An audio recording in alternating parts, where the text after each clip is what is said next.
Cantémosle al Señor, mis hermanos, ese corito que tenemos ahí en las paginitas. Dice así: tú has venido a la orilla, no has buscado ni a sabios ni a ricos, tan solo quieres que yo te sirva. Fuerte. Señor, me has mirado a los ojos, sonriendo has dicho mi nombre. En la arena he dejado mi barca, junto a ti buscaré otro mar. Tú sabes bien lo que tengo en mi barca. No hay oro ni espada, tan solo redes y mi trabajo. Señor, me has mirado a los ojos, sonriendo has dicho mi nombre. En la arena he dejado mi barca, junto a ti buscaré otro mar. Tú, pescador de otros mares, ansia eterna de almas que esperan, amigo bueno, así te llamas. Señor, me has mirado a los ojos, sonriendo has dicho mi nombre. En la arena he dejado mi barca, junto a ti buscaré otro mar. Amén. Pueden tomar asiento, mis queridos hermanos. Y esta noche vamos a arrancar entonces buscando el rostro del autor del Evangelio de Mateo. Las clases anteriores, si usted recuerda, estuvimos buscando las tradiciones de los orígenes del cristianismo y sobre todo hicimos énfasis en algunos padres de la iglesia que en algún momento ya ellos consideraban que era el discípulo Mateo, el cual se consideraba como el autor o el escritor del Evangelio. Sin embargo, decíamos que esa perspectiva tradicional tendría que ser puesta ahora en comparación con una perspectiva más académica. ¿Qué significa más académica? Más académica no significa que dejemos a un lado la fe. Ese no es el objetivo. El objetivo es que, lejos de ir a testimonios externos al texto bíblico, vayamos y profundicemos en el texto bíblico como tal. Pero para eso tenemos que auxiliarnos de las herramientas necesarias que nos van a permitir comprender el proceso redaccional del Evangelio de Mateo. Muy bien, póngame atención acá a lo que es la pantalla, el slide, y comencemos a introducirnos entonces en el tema de la autoría desde una perspectiva más crítica y en este caso contemporánea. La exégesis moderna, dice, considera difícil identificar al apóstol Mateo como autor directo del primer evangelio. Cuando hablamos de Mateo como autor directo, nos estamos refiriendo al discípulo que aparece en el capítulo 9 del evangelio de Mateo.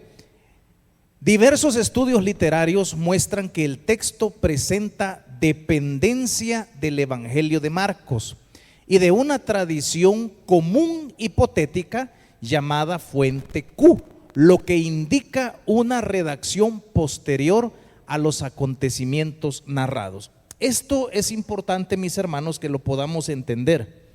Cuando nosotros vamos a profundizar en el texto mismo del evangelio de Mateo, nos vamos a dar cuenta que el evangelio de Mateo, voy a poner acá evangelio de Mateo,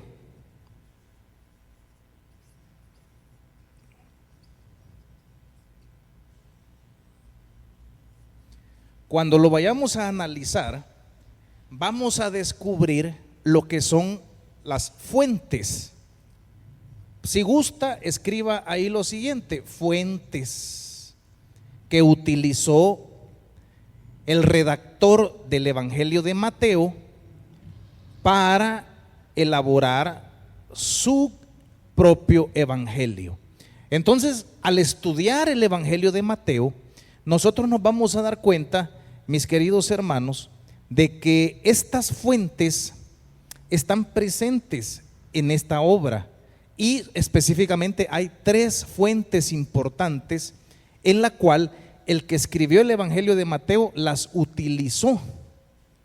Por eso nos damos cuenta de que el discípulo de Jesús no pudo haber escrito el evangelio. ¿Por qué? Porque el que escribe el evangelio no puede ser un testigo ocular, y eso debemos de considerarlo. ¿Por qué? Es la pregunta. Porque en el evangelio de Mateo nosotros vamos a ver el evangelio de Marcos como una fuente o un referente. Marcos y el evangelio, o el evangelio de Marcos, es una fuente de la cual el escritor del evangelio de Mateo utilizó, y lo utilizó en un 90%. Algunos creen que un 90% del evangelio de Marcos está en el evangelio de Mateo.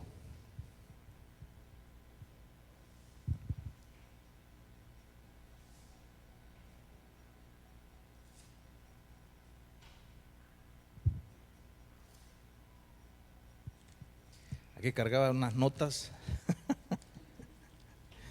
En el corre, me toca andar viendo por dónde anoto.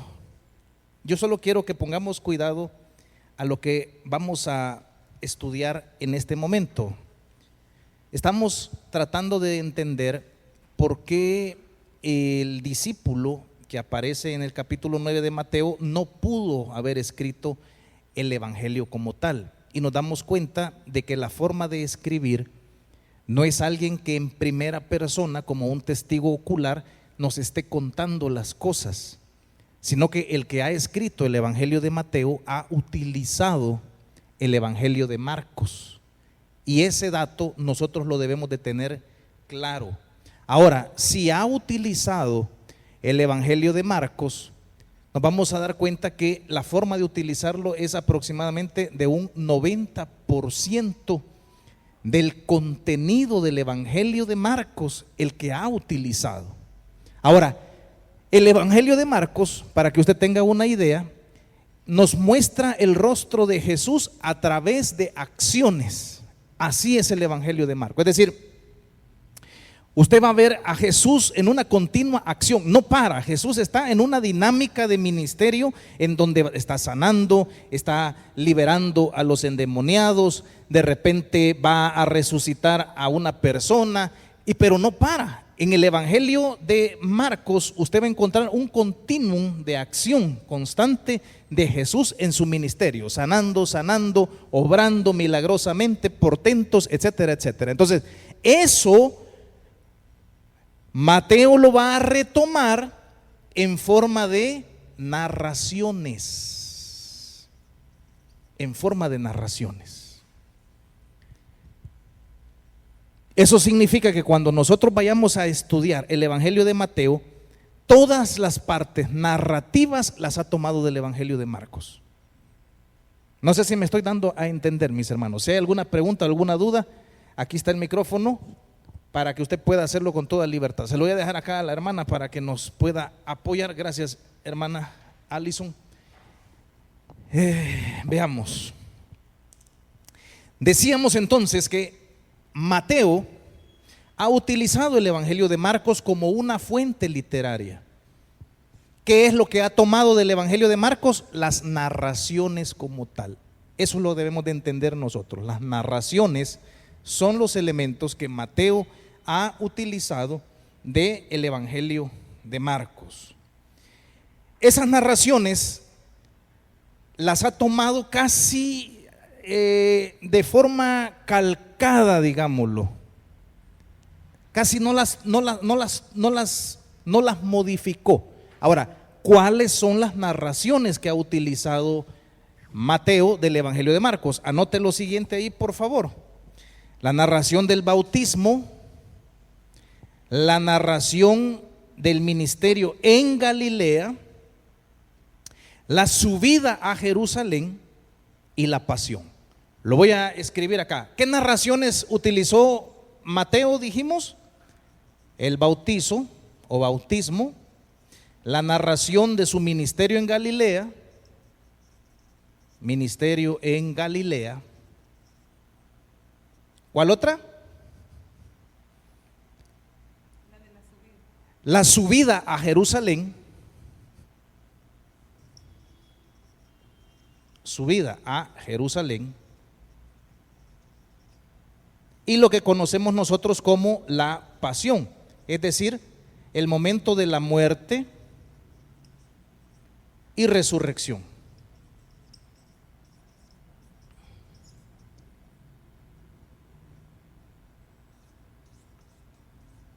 Muerte y resurrección.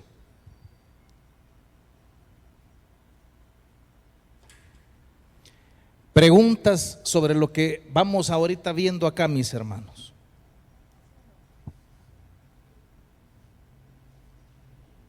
¿No hay preguntas? Entonces podríamos decir que Mateo, el elemento narrativo del Evangelio de Marcos, es el que él ha utilizado como una fuente con la cual va después a redactar o a diseñar o a construir su propio Evangelio. Ahora, si usted nota, yo les invito a que vayamos, por ejemplo, vayamos al Evangelio de Marcos y notemos algo muy interesante. Evangelio de Marcos, vayamos al Evangelio de Marcos.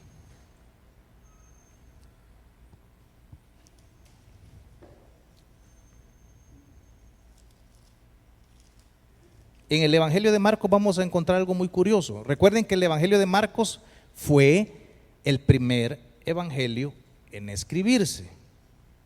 Ahora, yo quiero que usted note cómo es que inicia el Evangelio de Marcos, porque eso es importantísimo. ¿Cómo inicia el Evangelio de Marcos? Capítulo 1, versículo 1. ¿Cómo inicia ahí? No sé si logra notar usted el subtítulo con el que arranca el Evangelio. ¿Cómo arranca? ¿Predicación de qué? Juan el Bautista. Bautismo de Jesús. El Evangelio de Marcos no tiene historia de la infancia de Jesús. Marcos no se tomó el tiempo de querer profundizar o ahondar más en la persona de Jesús. Entonces él arrancó directamente con lo que es ya su actividad ministerial. Porque la actividad ministerial o mesiánica de Jesús arranca precisamente o necesitó arrancar con una situación que es el empoderamiento que pueda hacer Dios de la persona de Jesucristo.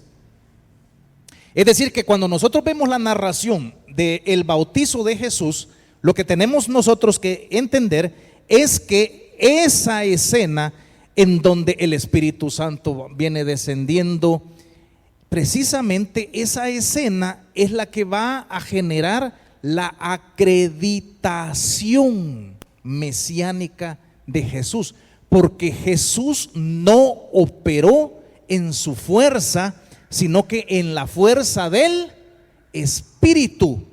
Entonces, la palabra Mesías, ¿qué significa? La palabra Mesías significa ungido. Pero ¿qué significa ser ungido? Significa, bienvenidas hermanas, buenas noches, bienvenidas. Ungido significa alguien que ha sido capacitado, empoderado. Y en este caso, capacitado y empoderado, ¿por quién? Por la persona del Espíritu Santo. Entonces, Marcos no se está tomando el tiempo de querer saber quién es Jesús. No, a Marcos lo que le interesa es qué hace, qué hizo. Y todo lo que hizo, que fue milagros, portentos, señales, milagros, arranca precisamente con esta acción que es significativa. El bautizo de Jesús como proceso de ungimiento y acreditación mesiánica de que este es el enviado de Dios, y Dios en este llamado Jesús, que no es un simple nazareno, en él está actuando portentosamente Dios ahora, porque en él ahora se ha manifestado la apertura del reino de Dios. Entonces, por eso es que en las narraciones Marcos está arrancando directamente con el bautizo. Ahí a él no le va a interesar si nació virginal o no nació virginalmente, sus genealogías, no le pone atención a eso. ¿Por qué? Porque como es el primer evangelio, por ser el primer evangelio, hasta cierto punto diríamos que Marcos tiene una redacción, llamémosle así, rudimentaria.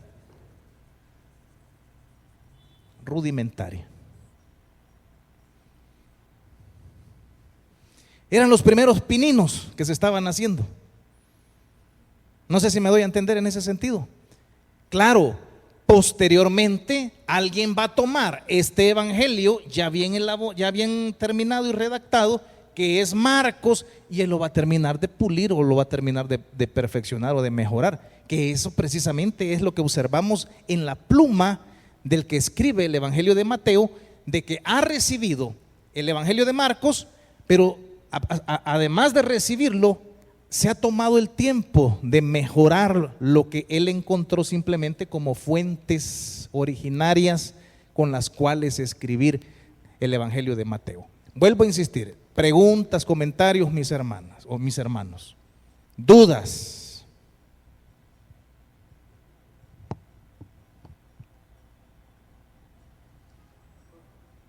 Por aquí está el micrófono, no sé, aquí la hermana Allison. Lo que pasa es que para que la escuchemos todos, hermano Frank. ¿Cómo? Para la grabación también, es cierto. No voy a decir malas palabras entonces porque ya lo está grabando Israel. No, hermano, ¿y cuánto tiempo es que tenían de diferencia en la entre autoría, uno y el otro? ¿sí? Muy bien, muy buena pregunta. Se cree que el evangelio de Marcos fue escrito entre el 50, lo vamos a poner acá, entre el 50 y el 55. Algunos lo extienden hasta el 60 después de Cristo.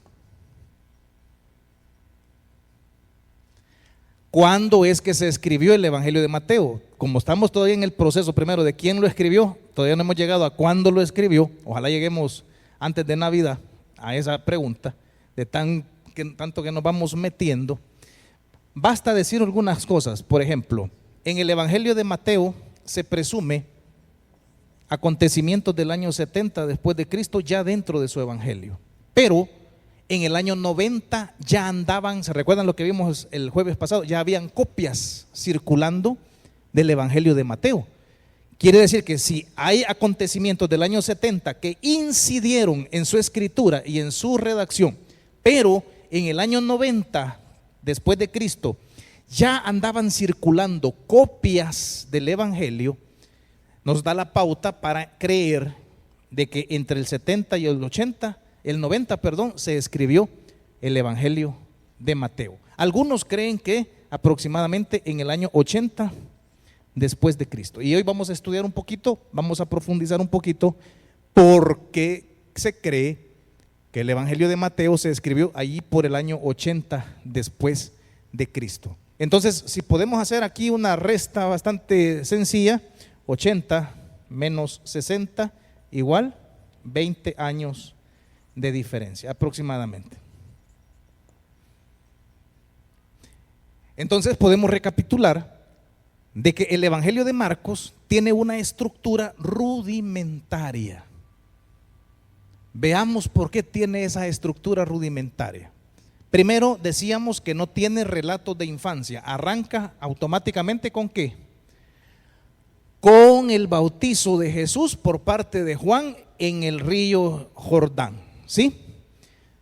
Marcos no se va a detener a preguntar los orígenes de Jesús, su familia, no se va a poner a pensar cuál es su naturaleza en cuanto a persona o ser humano, es solo un hombre o no solo es hombre. Hay rasgos divinos. Eso es lo que Mateo y Lucas van a tratar de determinar a través de los relatos de la infancia de Jesús.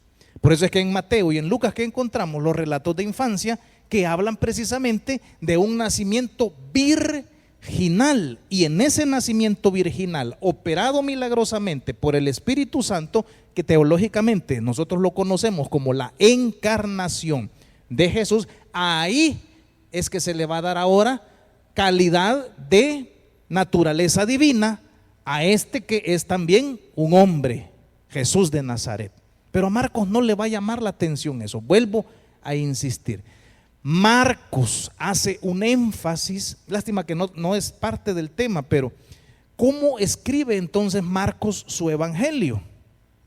Y nos vamos a dar cuenta que Marcos va a escribir su evangelio haciendo énfasis en esto, la pasión. Es más, póngame atención por favor. Voy a hacer una breve pausa, no me quiero quedar tanto tiempo aquí. Marcos, no sé si me habló alguien, no, ok. Marcos va a escribir al revés, va de atrás, va del final al principio. Así escribe el Evangelio Marcos. Lo único que tenía Marcos, que era el núcleo de la fe, allá por el 40, 45, 50 después de Cristo, era lo que se conoce como la perícopa de la pasión. Es decir, cuando hablamos de perícopa es una porción textual, la perícopa de la pasión. En esa perícopa de la pasión, en esa porcioncita de texto, nosotros encontramos ahí los núcleos de la fe o el querigma del cristianismo. ¿Cuál es el núcleo de la fe o el querigma del cristianismo? Cristo murió, pero también resucitó. ¿Sí? Eso es lo que circulaba nada más, y eso es lo que se predicaba.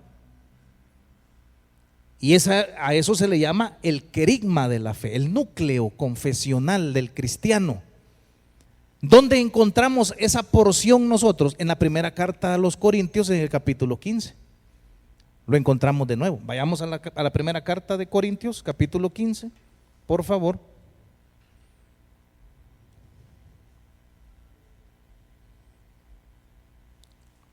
Primera carta a los Corintios, capítulo 15. Vamos a desnudar el corazón confesional de los orígenes del cristianismo en este momento, y nos vamos a dar cuenta de una cosa. Cuando Pablo está en la ciudad aquí estamos en 1 Corintios ahorita, primera carta a los Corintios, capítulo 15. ¿A quién tenemos ahorita acá? A uno de los maestros de Marcos, que es el apóstol Pablo. ¿Cuándo se escribió la primera carta a los Corintios? La primera carta a los Corintios se escribe entre el 55 y estamos hablando de Éfeso, 54, 55 después de Cristo. Anótelo por favor. La primera carta a los Corintios se escribe entre el 54 y 55. Primera carta a los Corintios se escribe entre el 54 y 55 después de Cristo, en la ciudad de Éfeso, es donde Pablo va a tomarse el tiempo de escribir esta carta, Éfeso. Ahora, algo interesante, yo quiero que noten esto. La primera carta a los Corintios es anterior al mismo Evangelio de Marcos. Decíamos que el Evangelio de Marcos lo podemos datar allá por el año 60 después de Cristo. Pablo fue maestro teológico de Juan Marcos. Entonces, Marcos escribe su evangelio tomando un elemento teológico que es la perícopa de la pasión, dijimos. Significa que esta forma de entender a Jesús y su ministerio como que ha muerto en la cruz del Calvario, pero ha resucitado, ya andaba circulando como confesión universal de la iglesia. Por eso es que al hablar de la pasión, específicamente la muerte y la resurrección de Jesús, eso nosotros lo vamos a encontrar en la primera carta a los Corintios capítulo 15, que es lo que yo les estaba mencionando. Primera carta a los Corintios capítulo 15. Veamos qué dice la primera carta a los Corintios capítulo 15. Dice: además os declaro, hermanos, el evangelio que os he predicado, el cual también recibisteis, en el cual también perseveráis, por el cual asimismo, si retenéis la palabra que os he predicado, sois salvos, si no creísteis en vano. Porque primeramente, y aquí viene el núcleo que les digo, porque primeramente os he enseñado. Aquí Pablo está como maestro de la iglesia y de la comunidad. ¿Qué les ha comunicado? ¿Qué les ha transferido? ¿Qué les ha enseñado a la iglesia de Corinto? Ahorita lo va a mencionar. Dice: porque primeramente os he enseñado lo que asimismo recibí. ¿Qué es eso? El querigma, el núcleo confesional de la fe. ¿Qué es lo que Pablo recibió, que lo aprendió de otros, pero que ahora él lo está comunicando a la iglesia de Corinto en el año 55 después de Cristo, desde la ciudad de Éfeso? Mire lo que va a decir: que Cristo, ¿qué pasó? Murió por nuestros pecados conforme a las Escrituras. ¿Qué más? Y que fue sepultado. Segunda enseñanza.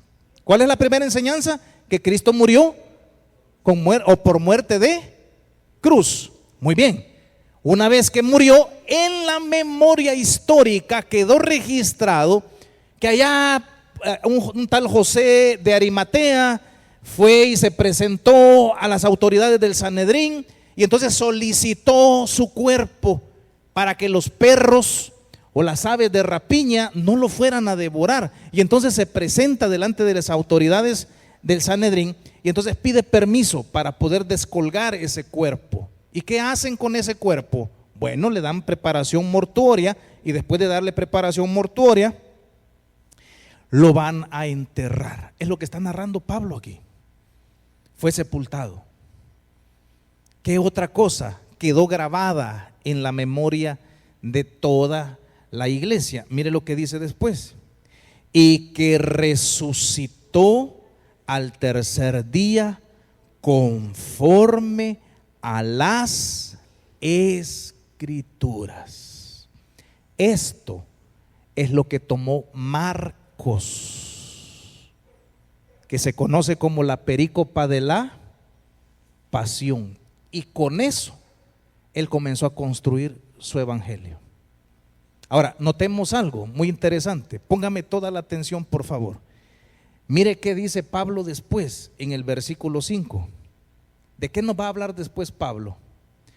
Y que apareció a Cefas y después ¿a quién? A los 12. Póngame atención, porque esto es muy, muy interesante. En la memoria histórica o en el registro que quedó en la memoria de los discípulos de la comunidad de Galilea, la comunidad de Jerusalén, estos acontecimientos de la vida de Jesús, que es la pasión, están constituidos por diferentes circunstancias o situaciones: la muerte, sepultura, ¿qué más? Resurrección. Pero hay algo más también que es importante. Luego las apariciones. Son 4 elementos. Lo voy a volver a repetir. Cuando usted escuche hablar acerca de la pasión, hay 4 elementos fundamentales. Primero, dijimos cuál era: cruz o crucifixión. Segundo, sepultura. Tercero, resurrección. Y cuarto, las apariciones. Ahora, ¿por qué me estoy deteniendo ahí? Porque en el Evangelio de Marcos, póngame atención, en el Evangelio de Marcos no hay apariciones. A Marcos tampoco le importó eso. No redactó las apariciones. Ahora, me voy a salir del papel de teólogo y me voy a meter ahorita al papel de pastor. Ese simple gesto de un corte abrupto, que para Marcos significó un proceso redaccional, para nosotros significa un proceso cortado espiritual.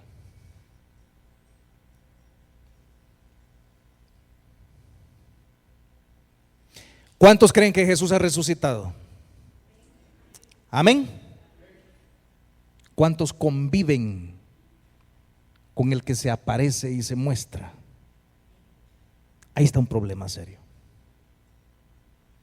El resucitado para muchos esta noche es un total desconocido. Y nosotros manejamos esos acontecimientos desde una perspectiva histórica, no vivencial y espiritual. Y a la iglesia del siglo XXI le urge no solo quedarse en el plano histórico de saber que alguien hace 2000 años murió en la cruz del Calvario. A la iglesia en este tiempo, a la Ivers en este tiempo, le urge no solo quedarse en el plano histórico de que hubo un momento en donde ese cuerpo, por tal que no quedara ahí expuesto, lo metieron en un sepulcro. Nosotros lo manejamos eso históricamente. A la Ivers, a la iglesia le urge no solo tener en el plano histórico el acontecimiento del resucitado. Y no solo eso, según lo que acabamos de ver acá, nos urge hoy entender. Póngame atención a esta expresión: de nada sirve un resucitado que no aparece y acontece a su iglesia. ¿Por qué? Vamos a ver. Vamos a dar tiempo para esa pregunta y respuestas. ¿Por qué no nos serviría de nada un Cristo resucitado, pero que no acontece, que no aparece, que no se nos muestra, que no se nos presenta? ¿Por qué a la iglesia no le favorece, no le beneficia solo un Cristo resucitado? ¿Por qué la iglesia debe de ir a redescubrir la teología y la doctrina del aparecimiento de Jesús?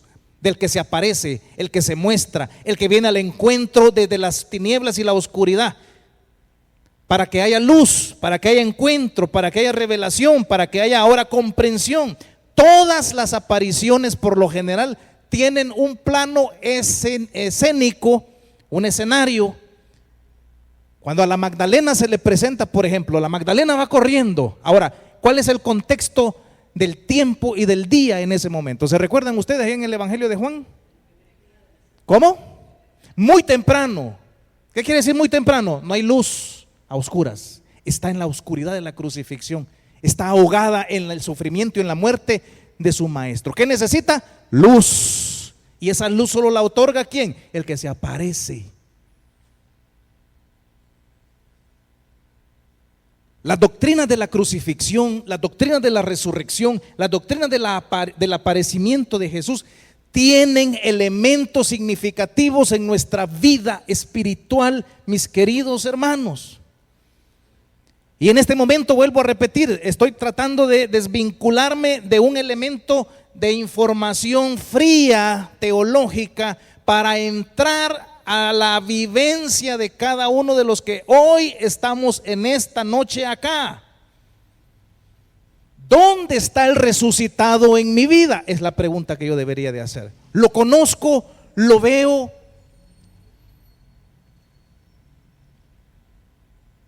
Versículo 5. Estamos en 1 Corintios capítulo 15, versículo 5. ¿Qué dice el versículo 5? Y que apareció a Cefas y después a los 12. Muy bien. Después, versículo 6, apareció a más de 500 hermanos a la vez, de los cuales muchos viven aún y otros ya duermen. Después apareció a Jacobo, después a todos los apóstoles y al último de todos como a un abortivo que dice, me apareció. Sin aparecimiento de Jesús a la vida de Pablo no tenemos apóstol.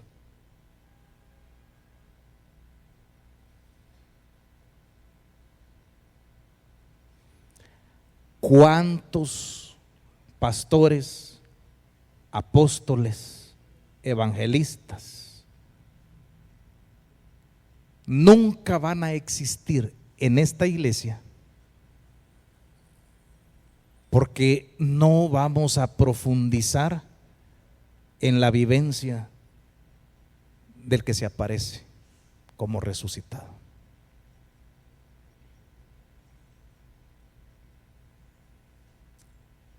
Pregunta, ¿por qué es importante entonces entender que Jesús resucitó y se apareció ahora en el plano personal de cada uno de nosotros?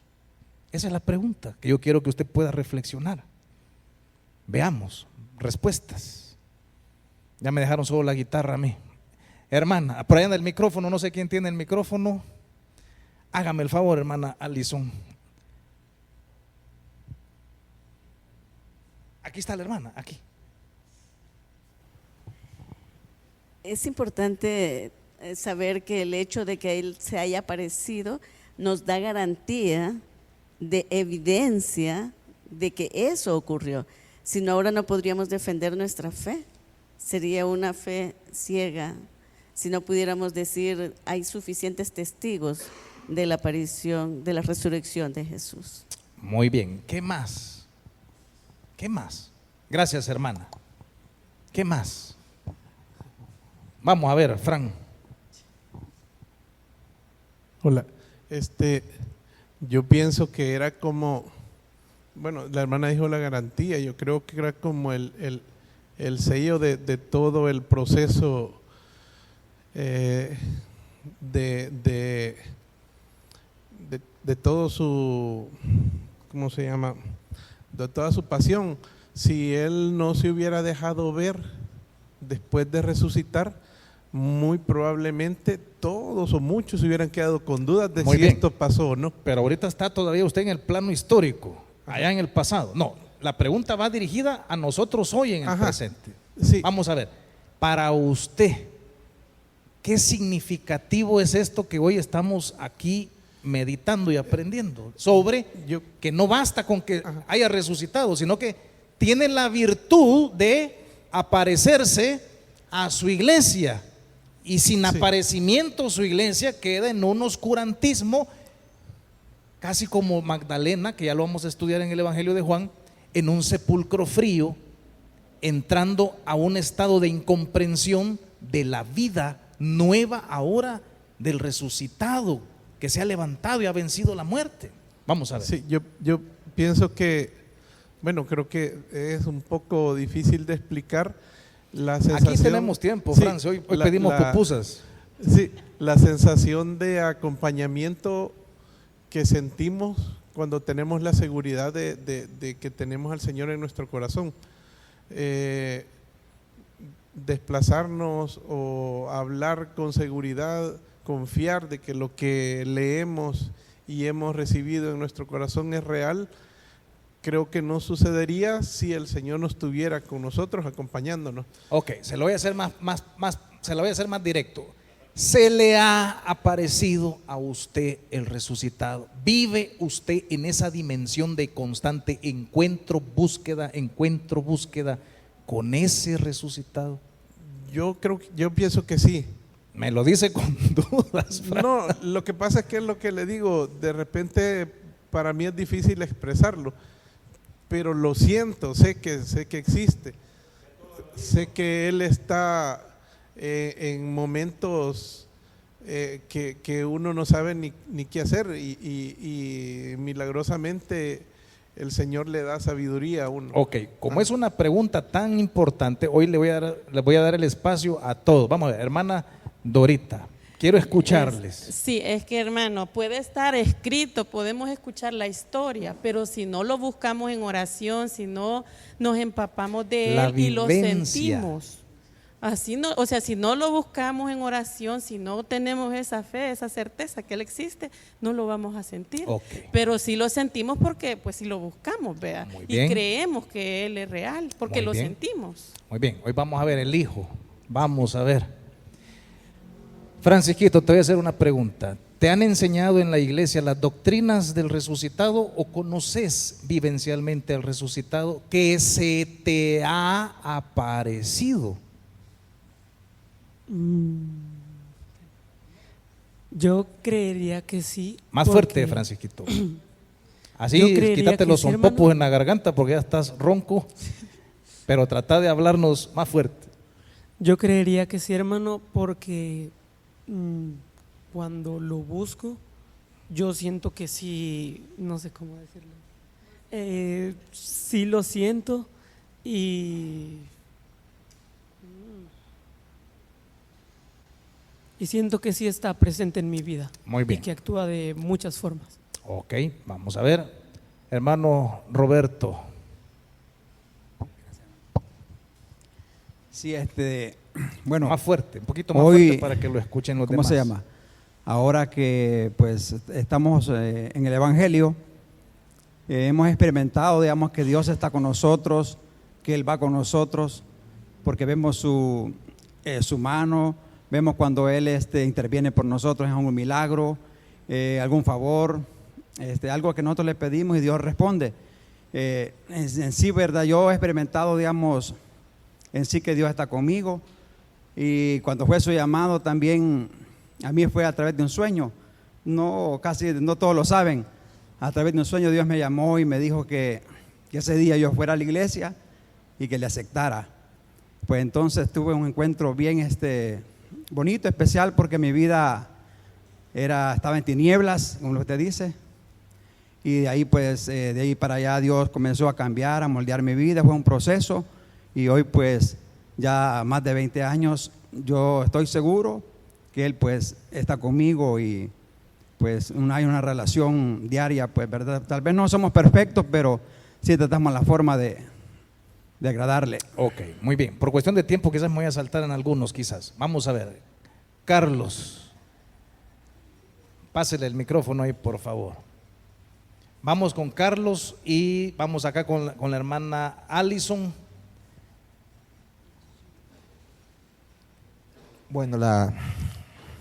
Bueno, sencillamente, pastor, yo creo y vivo que el Señor, o sea, la experiencia de conocerlo a Él, pues, o sea, sencillamente porque Él está en todo. O sea, nosotros como se dice en doctrina, por enseñanza, en iglesia nos enseñan a que el Señor está en todo lugar, que nosotros tenemos que buscarlo, pero en lo personal pienso que eso depende mucho del corazón de cada uno de nosotros, en el sentido de la disposición a verlo, a veces hasta en pequeñas cosas. Uno dice, ni cómo el Señor va a actuar a veces en cosas pequeñas, ¿verdad? Pero son cosas que Él nos va mostrando día a día, y si nosotros tenemos como que la apertura, la visión, el sentir de estarlo buscando, o sea, ahí es donde siento que se crea la relación con Él. Ok, vamos a ver, hermana Allison. Vuelvo a insistir, estamos hablando de los núcleos de la fe, pero estos núcleos de la fe no deben de quedar en el plano de la memoria histórica hacia el pasado, ni en el plano de lo redaccional de entender o ver la Biblia como un libro nada más. No, aquí dice de que en el proceso de entender a Jesús y construir lo que es la cristología, los primeros núcleos o gérmenes de la cristología, a Él se le entendió que murió en una cruz, se le entendió desde su sepultura, se le entendió desde la resurrección, pero muchas veces ahí nos quedamos. Es más, ¿se recuerdan ustedes la película de la Pasión de Mel Gibson? ¿En qué termina la película de la Pasión? Ni siquiera la tomaron en cuenta. Medio se ve que él se levanta y lleva una mano ahí horadada o taladrada ahí por los clavos.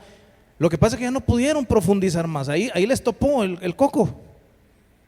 Porque ahora viene el proceso más profundo espiritual. Entonces la iglesia parece que disecciona las vivencias, o mejor dicho, los acontecimientos de la vida de Jesús, que deberían de ser vivencias espirituales para la iglesia, pero parece que ese que ha resucitado, nosotros lo vemos. Yo me imagino, cuando hablamos de que Jesús está sentado a la diestra de la gloria del Padre, y entonces uno trata de hacer o tratar de comprender lo incomprensible, o tratar de entrar en el plano de lo que la razón no puede profundizar ni explicar, y nos imaginamos a Jesús quizás a años luz de distancia, si estamos hablando en este caso precisamente de distancia, y lo vemos allá en lo abstracto, lo comprendemos en lo abstracto. ¿Dónde está Jesús? Y son las clases en la escuela infantil, con los niños, con los jóvenes. ¿A dónde está Jesús? A la diestra del Padre. ¿Y cómo está? Pues está en su condición de resucitado. Sí, pero ¿y cómo se vincula Él con la iglesia, pues? ¿Y cómo se conecta la iglesia con Él? Es que esa es la cuestión de estos textos.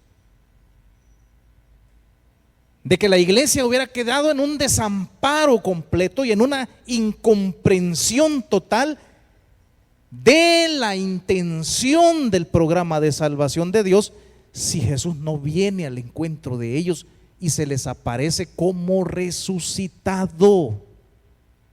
Y vuelvo a insistir, sobre todo creo yo que es Juan en su evangelio, porque Juan utiliza mucho la connotación de luz y oscuridad, que es uno de los conceptos que él más utiliza teológicamente, donde precisamente, que ya lo vamos a leer, cuando María Magdalena va en busca de Jesús y está en el plano incluso del Shir Hashirim, que es el cantar de los cantares, de aquella mujer que va buscando desesperada a su amado. Precisamente esa desesperación de saber que lo ha perdido, que no lo encuentra, es un proceso de búsqueda, pero se hace desde la tiniebla, se hace desde el llanto, de la desesperanza, se hace desde la incomprensión de lo que Dios está haciendo con Jesús. Y entonces tiene que venir Él, y ese es el plano redaccional del Evangelio de Juan, que tiene que venir Él al encuentro de ella. Y solo en ese encuentro hay luz, solo en ese encuentro hay comprensión, solo en ese encuentro hay misión incluso. Porque cuando se da el encuentro, ¿qué hace esta mujer con el resucitado? ¿Se recuerdan en el Evangelio de Juan qué hace esta mujer con el resucitado? ¿Lo qué? Lo abraza. No, lo abraza. ¿Y qué le dice Jesús? Suéltame, porque es necesario que vayas a contarle. Y ahí se da la misión apostólica en el Evangelio de Juan hacia una mujer, en un encuentro con el que se aparece en calidad de resucitado. Muy bien, hermana Allison.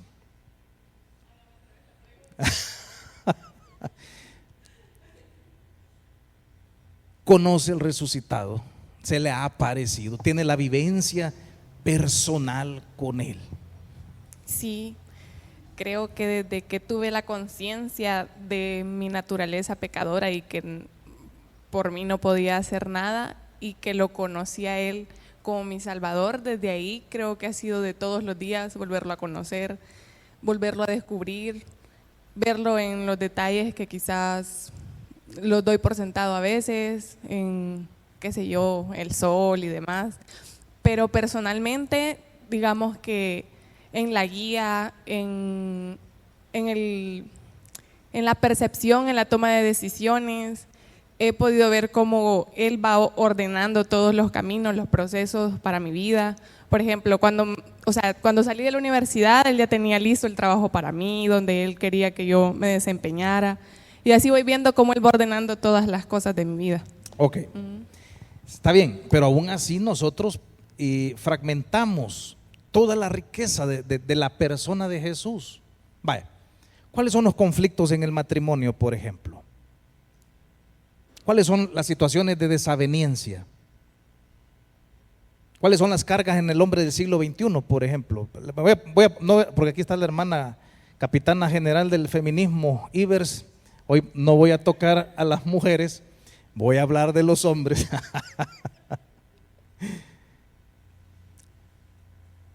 En psicología, uno de los flagelos que el hombre padece en el siglo XXI, vuelvo a repetir, a título de los hombres, es cuando solo se le reduce a un proveedor,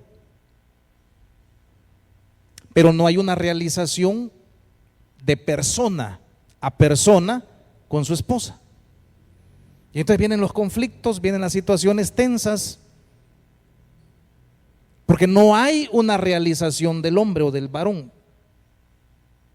Porque cuando él se ha fajado todo el día trabajando y viendo cómo provee y llega a la casa, no hay una realimentación o no hay una respuesta recíproca.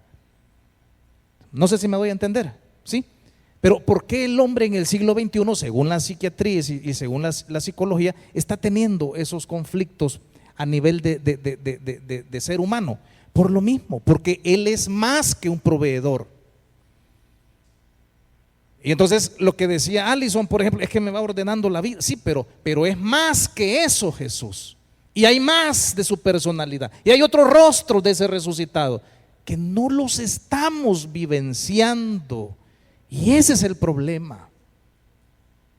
Muy bien, Evangelio de Juan. Veamos cómo el resucitado se presenta, se aparece. Porque importante es. Porque necesario es para la iglesia, para usted que está sentado acá esta noche cómodamente. Usted debe de ir hoy al salir de acá. El pastor Rodolfo me acaba de enseñar algo que debo de descubrir, aplicar, desenterrar de mi vida espiritual. Conozco del resucitado, me hablan del resucitado, hablo del resucitado, pero ¿dónde estás? Te conozco, te disfruto, vivo contigo, caminamos juntos, dialogamos. Y entonces ahí vuelvo a poner el ejemplo por lo que mencionaba Allison de cómo se reduce la faceta de realización personal plena de un hombre en el siglo XXI cuando no tiene otros elementos que le puedan determinar a él en el plano relacional, pero de realización total o integral. En buen salvadoreño, ¿cómo dice un hombre? Solo soy un burro de carga. Y así hay muchos hogares, muchas familias, muchos matrimonios. Claro, el silencio muchas veces se guarda, pero la pesada carga emocional y psicológica, ahí la anda triturando, triturando, triturando, triturando, triturando. No sé si me doy a entender, mis hermanos. Sí, sí. Si estuviéramos en una charla matrimonial, ¿qué diríamos? Abrace a su esposo, pues vaya. Sea más consciente de los procesos, no solo de los productos. No sé si me doy a entender en ese sentido. ¿Qué diría Jesús como resucitado? Pues apapáchenme más, hombre. Si aquí estoy, si yo no soy Santa Claus, Jesús, dame. El burro de carga. No sé si me doy a entender, mis hermanos. Estoy tratando de utilizar metáforas, silogismos, porque es demasiado abstracto entrar en el corazón de Dios, que muchas veces queda lastimado de cómo es que nosotros le entendemos y nos dirigimos a Él. ¿Cuántas desilusiones no vivirá Jesús solo un martes en nuestra iglesia? Porque de banca en banca comenzáramos a pasar el rayo X a las oraciones y las plegarias, y solo es el dame. Y él se queda como el esposo ilusionado que dejó el trono de gracia, dejó a su padre allá para venir a la iglesia, y él queriéndose encontrar con su iglesia, y su iglesia sale que lo ha confundido con Santa Claus. Ya sale por la puerta ya triste. Usted sale bien rechoncho de lo que le da, pero él no quería solo darle cosas, él quería su corazón. Ahí queda una gran faltante. Ahora, veamos, ya los vi tristes a ustedes, serios los vi. La resurrección, el Evangelio de Juan, capítulo 20. Estoy haciendo esta pausa porque es importante este tema, mis hermanos. Vuelvo a repetir que las clases, yo espero que las clases no se quedan aquí solo con información pesada. A mí no me importa estar desarrollando la guía, me importa que usted se desarrolle espiritualmente. Ahora, Evangelio de Juan, capítulo 20. ¿Cómo arranca? Vayamos a los epítetos nada más porque el tiempo ya nos va comiendo. Solo el epíteto, hermana Idania. ¿Cómo dice? No. La letra negrita, el titulito. La resurrección. Muy bien, estamos acá. Resurrección. Pero aquí está el gran corte que hacemos nosotros. Y en el texto bíblico no hay cortes. Por lo menos en el Evangelio de Juan no hay corte. En el de Marcos sí. ¿Qué dice después? Versículo 11, ¿cómo arranca el epíteto o el subtitulito a partir del versículo 10, del versículo 11? ¿Cómo dice? Jesús se aparece ¿a quién? A María Magdalena. Entonces, escúcheme esto, por favor. No nos sirve de nada un Cristo resucitado si no viene a nuestro encuentro manifestándose o queriéndose aparecer como acontecimiento real a nuestra vida. ¿Me doy a entender? ¿Sí? Ahora, ¿cómo sucede esto? Mire cómo lo va a escenificar el que escribe el Evangelio de Juan. Versículo 11, vamos al versículo 11. Pero María estaba fuera. ¿Qué estaba haciendo? Llorando. Está en la tragedia. ¿Cómo es posible que esté en la tragedia si ya resucitó? Entonces Juan va a comenzar a poner las incongruencias entre la acción divina de Jesús, el acontecimiento del programa de Dios en Jesús y la perspectiva humana. Y cuando debería de haber alegría, fiesta, júbilo, porque Él ya resucitó, en el versículo 1 arranca hablándonos de la resurrección. María Magdalena está atascada en la incomprensión. Incomprensión. Y así quiere mostrarlo Juan. Mire lo que dice entonces. Pero María estaba, primero, ¿a dónde estaba? Fuera. Ese es un indicador que no solo es geográfico ni posicional, es espiritual. Estamos fuera del lugar. Estoy distante o contrario. Estaba fuera, dice, junto al sepulcro. ¿Y qué estaba haciendo? Llorando. Y mientras lloraba se inclinó para mirar dentro del sepulcro, no ha entrado, está afuera, está viendo. Y vio a 2 ángeles con vestiduras blancas que estaban sentados, el uno a la cabecera y el otro a los pies, donde el cuerpo de Jesús, ¿qué dice? Había sido puesto. Y hace un énfasis, ya no está, lo habían puesto, porque el resucitado ya no está ahí. Por lo general el resucitado se encuentra en un lugar en donde nosotros no estamos, y por lo general, por regla general, nosotros estamos ubicados en un lugar donde no está el resucitado. Eso es lo que está tratando de explicarnos Juan con el tema de las apariciones. Versículo 12. Vio a 2 ángeles con vestiduras blancas que estaban sentados, el uno a la cabecera, el otro a los pies, donde el cuerpo de Jesús había sido puesto. Y le dijeron: mujer, mire qué pregunta la que le hacen. ¿Por qué? ¿Qué le preguntan? ¿Por qué lloras? Les dijo: porque se han llevado a mi Señor. Ella pensó que se lo habían robado. Imagínense la tragedia de la Magdalena. ¿Cuántas Magdalenas hay aquí? Ella estaba llorando porque se habían robado el cuerpo, no porque entendiera que ya había resucitado.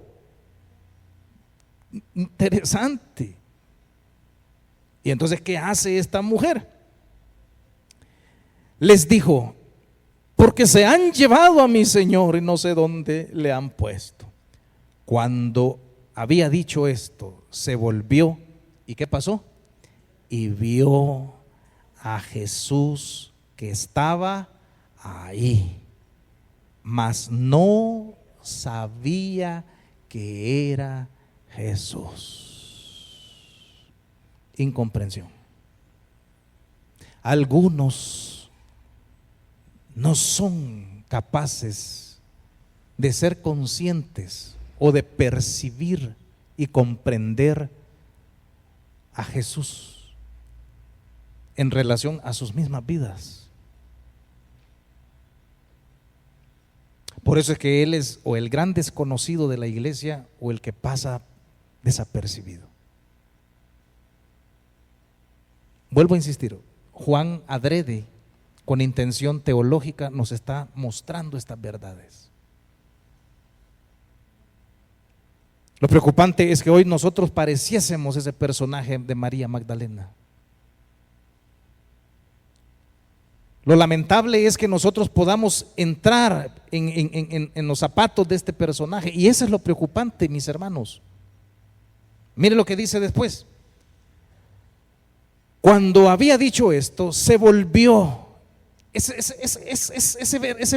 verbo, volverse, es la pieza clave. Usted y yo no podemos seguir en el mismo tránsito de nuestra vida espiritual.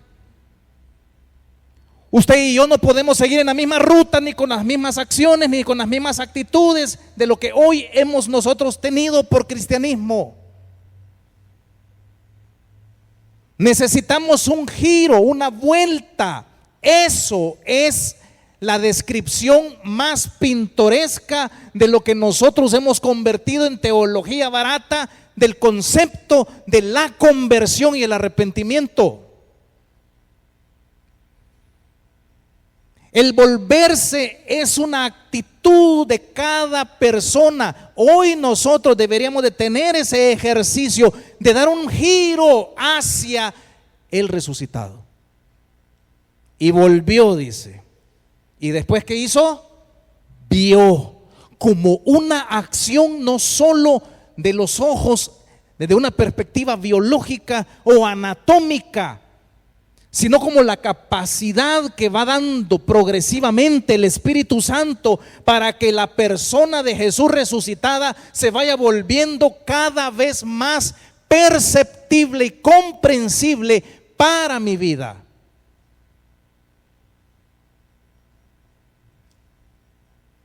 ¿Qué dice después? Vio a Jesús que estaba ahí y vuelve a resaltar, porque es un proceso de ida y venida, pero no le comprende. Muy bien, siguiente versículo. Jesús le dijo, mujer, y le vuelve a reafirmar la pregunta, ¿y por qué lloras? ¿A quién buscas? ¿A quién buscamos nosotros? Mi querido hermano, cuando usted viene aquí a la iglesia, ¿a quién viene a buscar? ¿Al arreglador de llantas pinchadas? Algunos ya ni la llanta cargan, solo el ring y solo es el chispero. ¿A quién buscas? Esa pregunta se la hace Jesús esta noche a usted. ¿A quién buscas, mi querido hermano? ¿Por qué estás sentado en esa banca? ¿Por qué te has tomado el tiempo de venir, de dejar a un lado tu cotidianidad, tu reino, tus intereses? Pero sentado ahí en esa banca, ¿a quién andas buscando?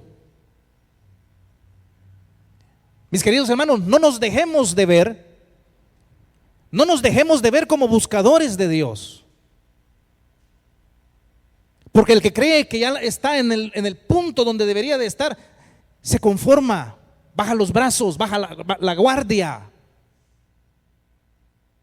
Al menos esta mujer tiene un punto a favor: nunca dejó de ser buscadora de Jesús. Los domingos, ¿a qué viene usted a este lugar? A cumplir su servicio, está bien, es parte. Pero no se confunda con una acción eclesiástica de servicio o ministerial con una profundidad de sed y de hambre del Espíritu puesta en nosotros.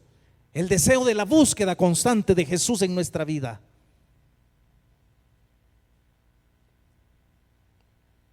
Dejamos de ser buscadores de Jesús, mis queridos hermanos.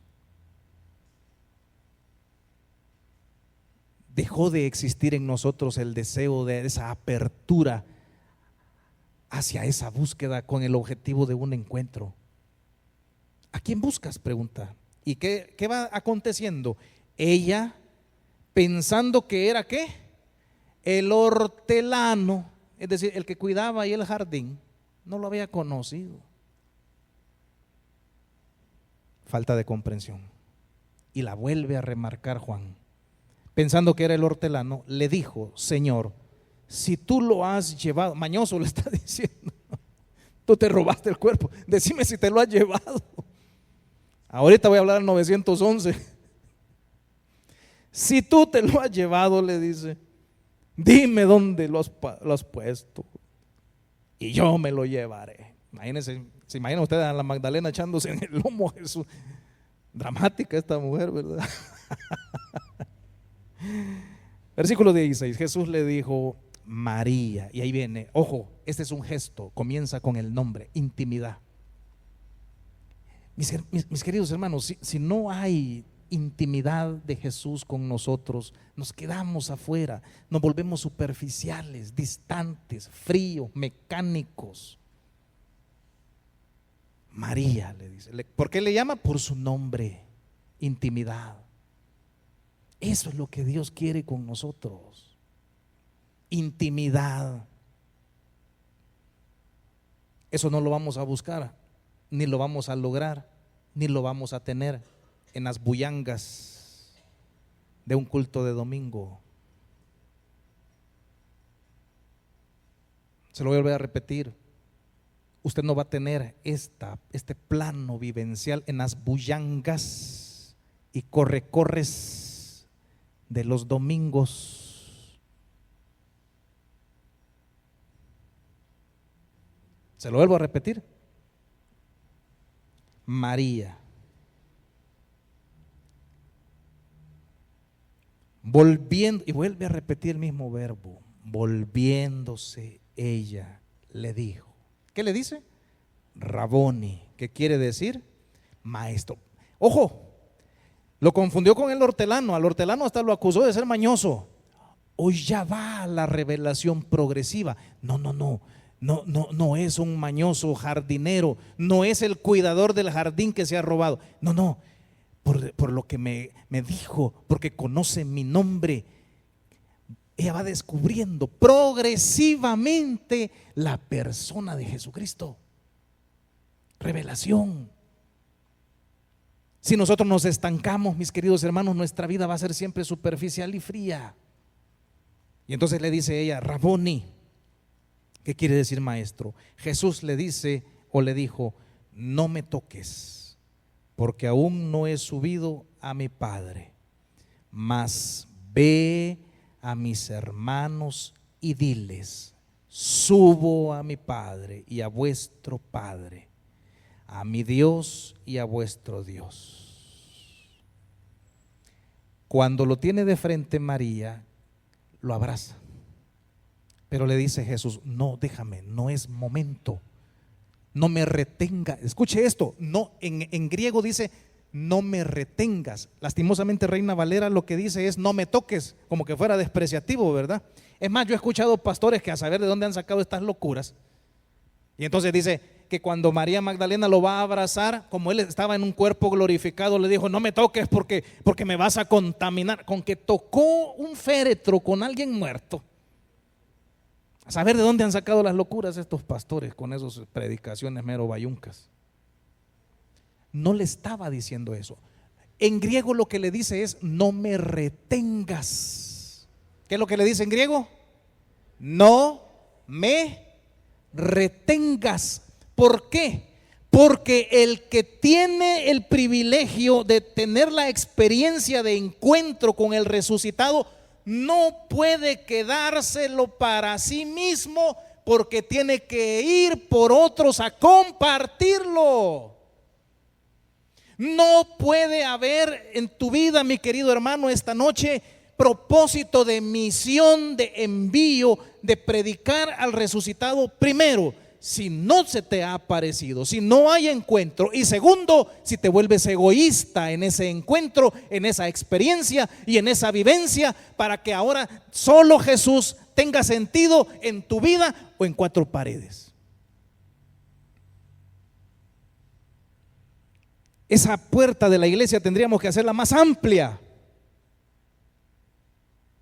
porque el que se ha encontrado con Él ahora tiene sentido y propósito. ¿Cuál es? Aquí se lo dice. Mira lo que le dice Jesús. Jesús le dice, no me retengas, porque aún no he subido a mi Padre. Dice, hay mucho que hacer. Mas ve a mis hermanos y diles, subo a mi Padre y a vuestro Padre, a mi Dios y a vuestro Dios. Y ahí Jesús le otorga lo que es un envío o un apostolado. Ve y predica de que he resucitado. Ve a tus hermanos y diles que estoy vivo. ¿Qué les parece? Increíble. No hay misión sin aparecimiento. No hay ministerio sin haber tenido un encuentro con el resucitado. ¿Por qué no predicamos? ¿Por qué no evangelizamos? Porque no hemos tenido conciencia profunda de lo que es experimentar el encuentro, siendo pecadores, estando muertos en nuestros delitos y pecados, y poder escuchar del resucitado. Te amo, he muerto por ti en la cruz del Calvario, te he dado la vida eterna, te he dado mi espíritu, eres el templo y la morada del Espíritu Santo. Claro, cuando alguien está cara a cara con el resucitado porque se le ha aparecido, es tan rica esa experiencia que no podemos callar, que no podemos quedarnos de brazos cruzados, que no podemos quedarnos sentados, que no podemos quedarnos reteniendo lo que es el privilegio de ser enviados por Jesucristo. Y al final, así es como cierra este texto. Mire lo que dice el versículo 18, y ahí terminamos. Yo creo que ya casi se nos va casi el tiempo. Fue entonces María Magdalena, ¿para qué? Para dar a los discípulos ¿las qué? Las buenas nuevas, evangelio. María Magdalena se volvió en la primera evangelizadora. Aquí está mi hermana líder del Ministerio de Mujeres, aquí están mis hermanas también. Eso es lo que necesitamos en esta iglesia. Que las mujeres del ministerio de mujeres virtuosas se conviertan en ¿qué? En Magdalenas, no por ser lloronas. es porque se encuentran en esta iglesia con el que está vivo. Y el que está vivo les otorga nuevo propósito a sus vidas. ¿Cuántas de las mujeres que vienen un sábado acá no están metidas, por ejemplo, en violencia intrafamiliar, adulterio, prostitución?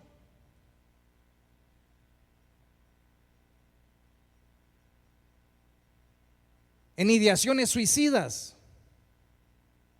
querer quitarse la vida, enfermas de sus cuerpos, enfermas de sus almas, enfermas de su mente.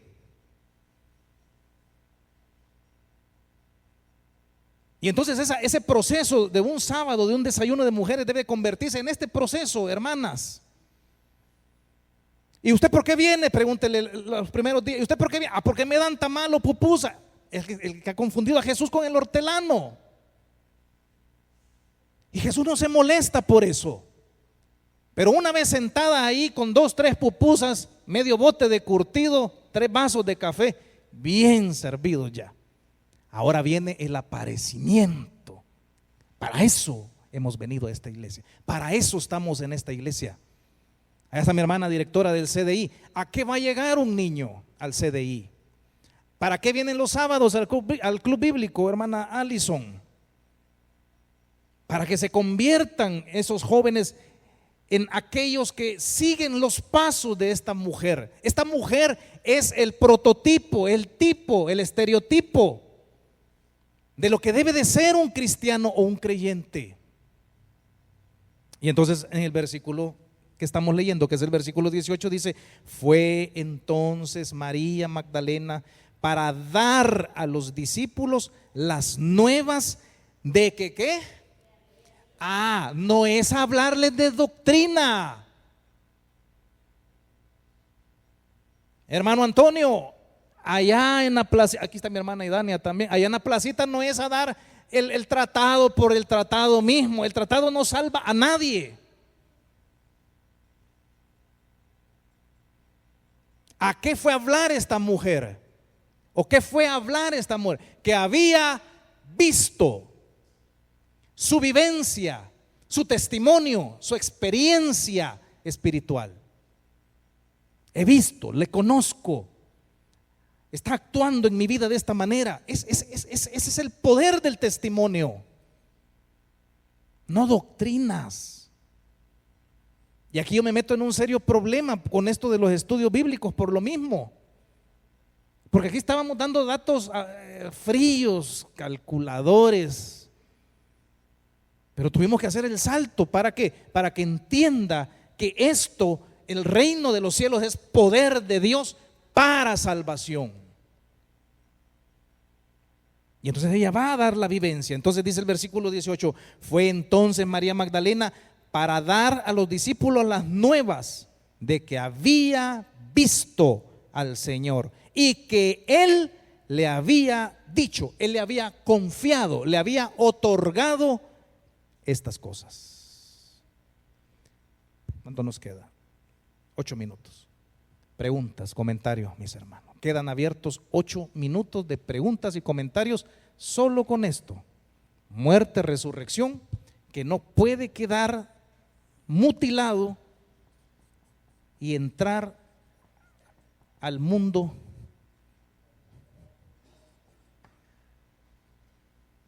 de las apariciones. No lleva, no es palabra grave, ¿verdad? Vamos a ver. Vamos a ver, mi hermano. El micrófono, no sé quién lo tiene, aquí mi hermana. No, lo que pasa es que necesitamos que salga en la grabación. Hable fuerte, así con la voz de Vicente Fernández. Okay. Sí, con respecto a las apariciones, ¿verdad? Cuando se encuentra con Tomás, le dice: porque me viste, creíste, porque pudo meter sus dedos en el orificio de las manos y en el costado. Entonces le dice Jesús: bienaventurados los que crean sin haber visto. Entonces En ese sentido, creo que somos nosotros, ¿verdad? Es Los correcto. Los que no hemos tenido una aparición física de Jesús. Y es que esa es la cuestión. No Entonces, es que hoy venga físicamente Él. ¿A quién dejó Él? Al Espíritu Al Santo. Espíritu. Pero la vivencia de que el Espíritu nos esté conduciendo siempre a la persona de Jesucristo es eso precisamente. El momento de ser conscientes, el momento de entrar en ese momento, en esa situación de saber que Él está con nosotros.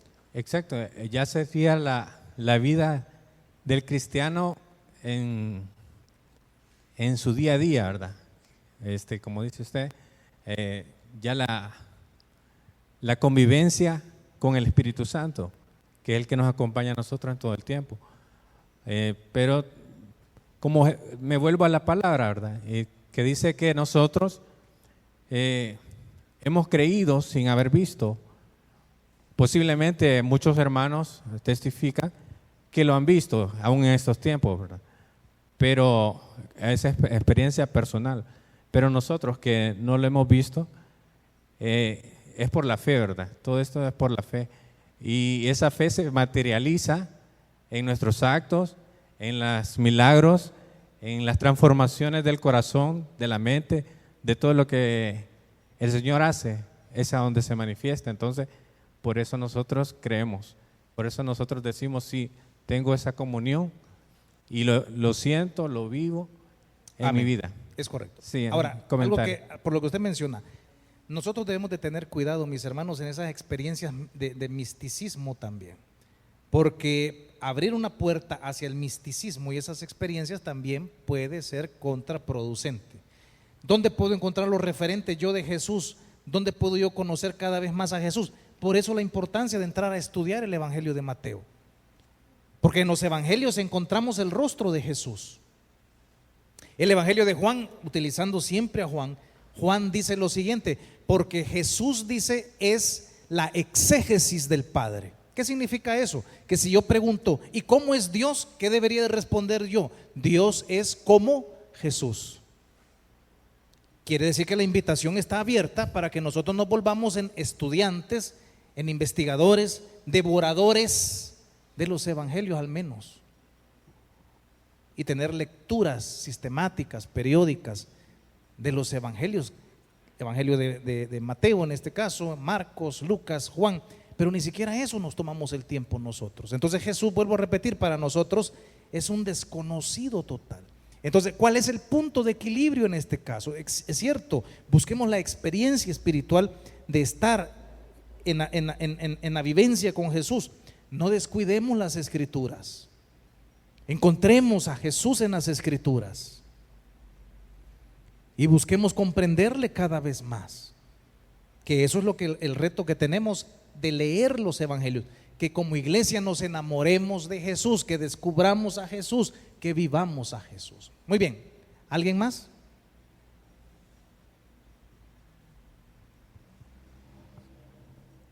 Vamos a ver de este lado, el ala acá.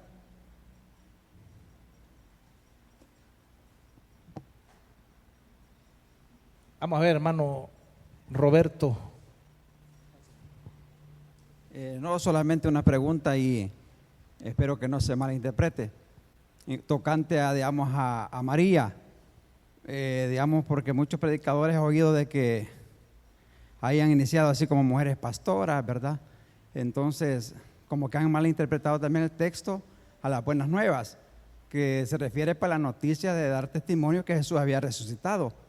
Entonces, no era que ella te ejercía un dominio sobre los apóstoles. Entonces, para aclarar un poco eso, pues, ¿dónde será que ahí se basan ellos? O que las mujeres también pueden como pastorear, no quitando, pastor, que ellas pueden ejercer, pueden llevar las buenas nuevas. O sea, tampoco estoy al extremo. Lo que pasa es que esa pregunta me va a sacar del tema de las apariciones, así como le dije la vez anterior al hermano Antonio. Esa se la puedo responder después, pero la pregunta que vaya en función, en este caso, del tema que hemos estado viendo, de las apariciones, pero es una buena pregunta y la vamos a responder. Sé que lo hice porque como usted más o menos casi dio a entender, digamos, eso, y comenzó a sacar el ministerio de las mujeres, comenzó a dar énfasis a eso. Entonces, por eso digamos, como que da cierta inquietud a esa pregunta, pero está bien, pastor. Ok. Después se la respondo, mi querido hermano. Vamos a ver. Acá de este lado, mis hermanos. Vamos a ver, Fran. Pastor, yo pienso que, yo creo que, como decía Alison la semana pasada, que descubrimos que nos hemos quedado en la resurrección del Señor, aunque ahora que sabemos de qué se trata el tema de las apariciones, o de la aparición que el Señor ha tenido en nuestra vida, esa comunión que hemos mantenido con Él y que nos ha llevado a tomar buenas decisiones, a limitarnos de involucrarnos en problemas.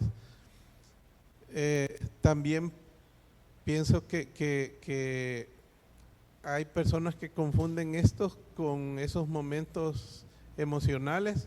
Sí, el misticismo. Y que piensan que esos son encuentros, pero que son un momento y después ya no siguen.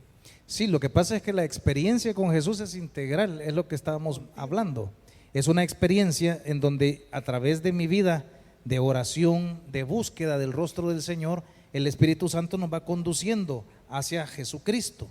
Pero yo no puedo descuidar las Escrituras. La forma más completa de conocer a Jesús, ¿cuál es? Empapándonos de las Escrituras. Vaya, el Evangelio de Mateo. ¿Qué conclusiones vamos a sacar del Evangelio de Mateo? Que el Evangelio de Mateo me va a llevar a una comprensión de cómo vivió Jesús, qué hacía Jesús, pero también me va a llevar a la comprensión de qué pensaba Jesús a través de sus enseñanzas. ¿Cómo vivía Jesús? A través de las narraciones. ¿Qué pensaba Jesús? A través de las enseñanzas o los discursos, los 5 discursos del Evangelio de Mateo. ¿Cómo puedo yo comprender, conocer lo que él entendía del reino de Dios si yo no leo lo que ha quedado ahí como parte de la revelación? Les pongo un ejemplo. Cuando entremos a entender la estructura del Evangelio de Mateo, nos vamos a dar cuenta que el Evangelio de Mateo tiene hasta cierto punto una estructura concéntrica, más o menos así.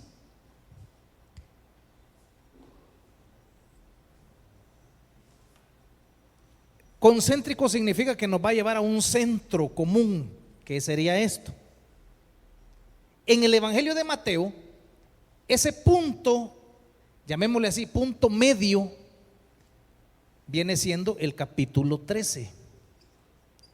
Vayamos a Mateo y con esto terminamos ya. Mateo capítulo 13, por lo que decía Fran, bueno, pero las experiencias estas místicas también pueden desbordarse. Claro, pueden desbordarse. ¿Por qué?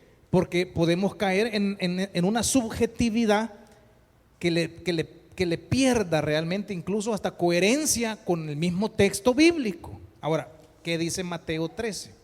Para que veamos cómo podemos lograr una vivencia espiritual equilibrada. ¿Cómo dice el capítulo 13?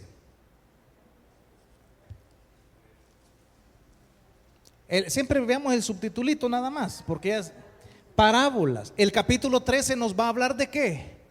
De las parábolas. Por eso es el centro del Evangelio de Mateo.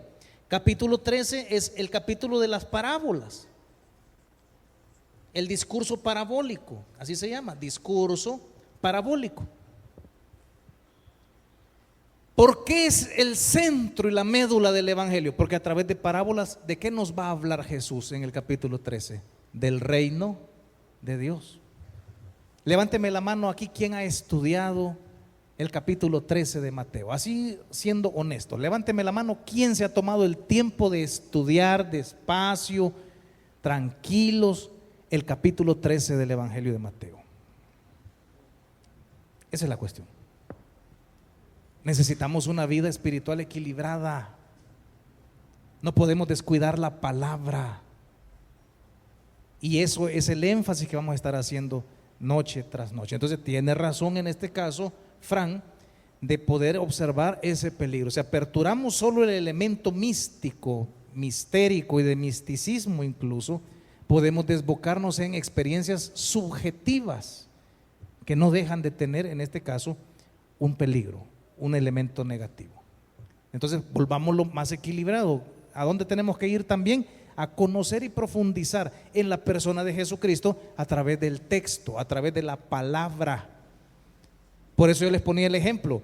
Nosotros conocemos, solo con que nos volvamos expertos del Evangelio de Mateo, que vamos a conocer en el capítulo 13, cómo pensaba acerca del reino de Dios. Y nos lo va a revelar con ejemplos sencillos y prácticos, utilizando una pedagogía, una pedagogía para niños.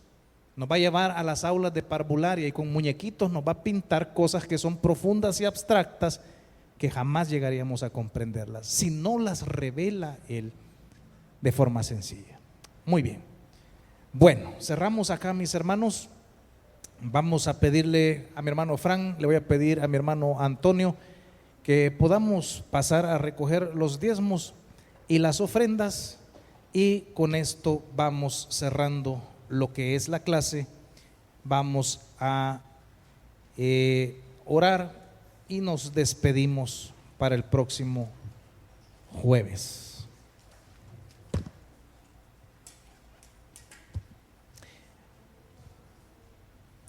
Háganos el favor, Fran, de orar por los diezmos y las ofrendas